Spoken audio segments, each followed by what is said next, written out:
Así como somos conocidos por nuestros suelos rojos, también somos conocidos por nuestras estribaciones, que presentan otras características de suelos, los denominados suelos toscosos, y que por lo tanto asientan otras actividades productivas. La jornada masiva realizada en el INTA Cerro Azul también nos permitió conocer sus características y veremos más adelante algunas recomendaciones sobre cultivos en esas áreas. Particularmente en esta es poder comprender cómo está conformado el suelo, los suelos pedregosos, los suelos toscosos o también denominados suelos pardos que tenemos en nuestra provincia.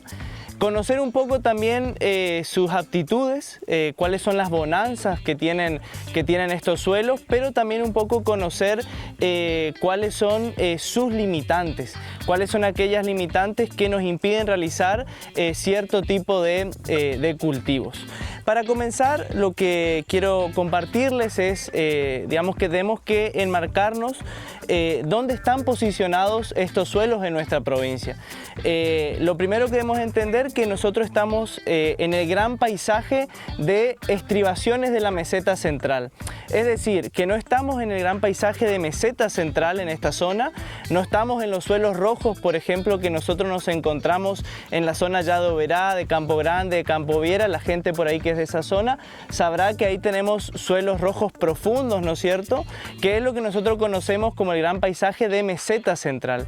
Y por otro lado, cuando nos vamos hacia, digamos, las cuencas tanto del río Paraná como del río Uruguay, ya nos vamos encontrando con un relieve más ondulado, fuertemente ondulado, suavemente ondulado. Entonces nosotros tenemos que saber y posicionarnos que acá estamos, digamos, en el entremedio, ¿no es cierto?, entre la meseta central y el relieve ondulado, fuertemente ondulado que tenemos en nuestra provincia, que son las estribaciones de la meseta central. Que podríamos decirlo así, es una región, una zona más rebajada de la meseta central propiamente dicho. Es decir, vamos a encontrarnos con más predominancia de suelos pedregosos, pero también podemos encontrarnos con manchones de suelo rojo. Por otro lado, también debemos entender en qué posición, ¿no es cierto?, del paisaje nosotros nos encontramos. Estamos en el gran paisaje de las estribaciones de la meseta central, pero ahí también podemos encontrarnos, ¿no es cierto?, en el paisaje de la loma, la media loma o el bajo.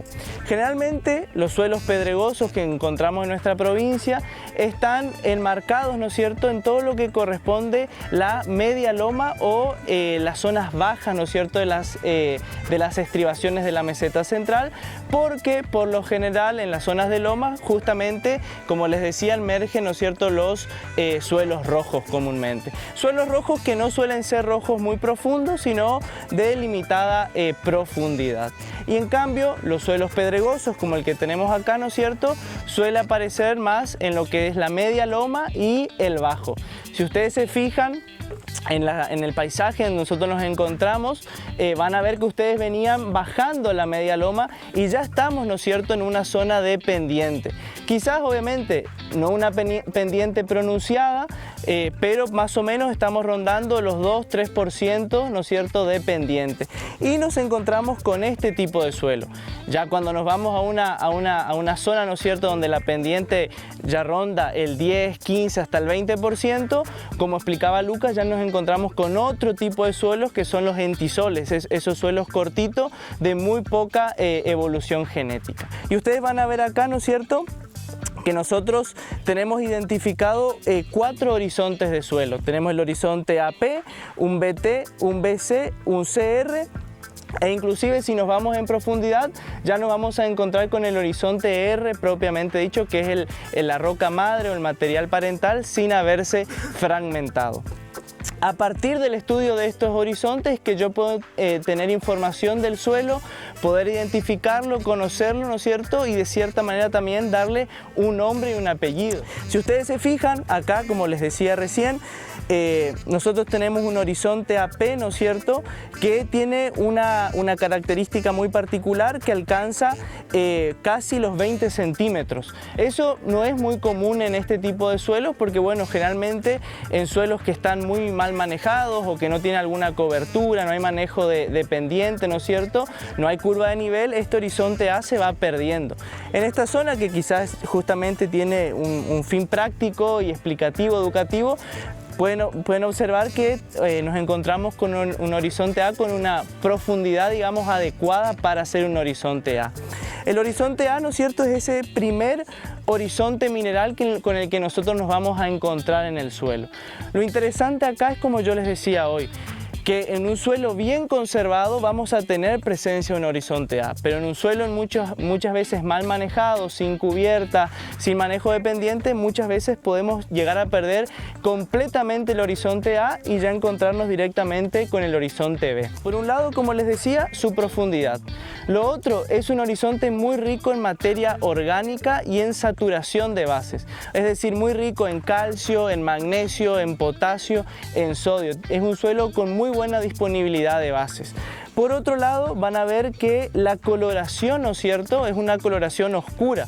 Inclusive cuando ustedes vayan a la calicata de suelo rojo van a ver otro tipo de colores, otro patrón de colores. Y acá, ¿no es cierto?, vemos ya una coloración mucho más oscura que tiene que ver justamente con ese contenido de materia orgánica con el que nosotros nos encontramos en este horizonte de suelo. Y por otro lado, como yo les puse acá, una estructura, ¿no es cierto?, muy particular que es bien determinada de un horizonte A, que es una estructura del tipo granular o bloques finos que rompen a granular. Ya se nota una diferencia, ¿no? Fíjense el tamaño, ¿no es cierto?, de los gránulos o de los bloques finos y en este caso ya bloques subangulares medianos a gruesos. Hay una diferencia, ¿no?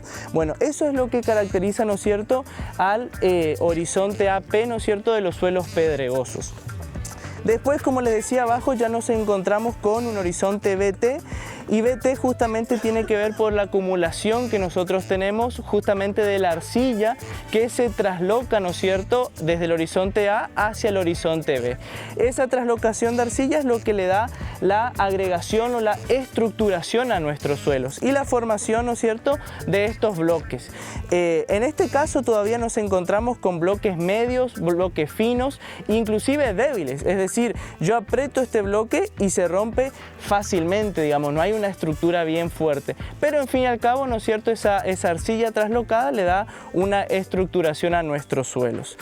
Ya más abajo, ¿no es cierto?, hay lo otro, también vemos acá un desarrollo bastante, digamos, en profundidad a lo que corresponde al horizonte B, ya alcanzando, por ejemplo, los 40 centímetros. Debajo del horizonte BT ya nos encontramos con un horizonte BC, que es una transición básicamente entre el horizonte B y el horizonte C. Yendo al horizonte CR propiamente dicho, es el material digamos, parental fragmentado. Es lo que hoy hablaba Lorena un poquito ahí en su charla, es lo que nosotros conocemos acá como saprolito. Es la roca madre que ya se fragmentó, ¿no es cierto?, y que próximamente se va a convertir, ¿no es cierto?, en suelo propiamente dicho.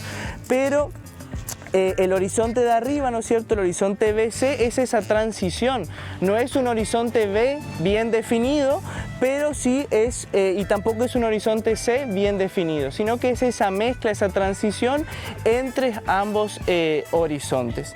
Y a partir de ahí, ¿no es cierto?, ya debajo del horizonte CR ya nos vamos a encontrar con la roca madre, el material parental no fragmentado, que es el horizonte R, que obviamente acá no lo vemos en la calicata.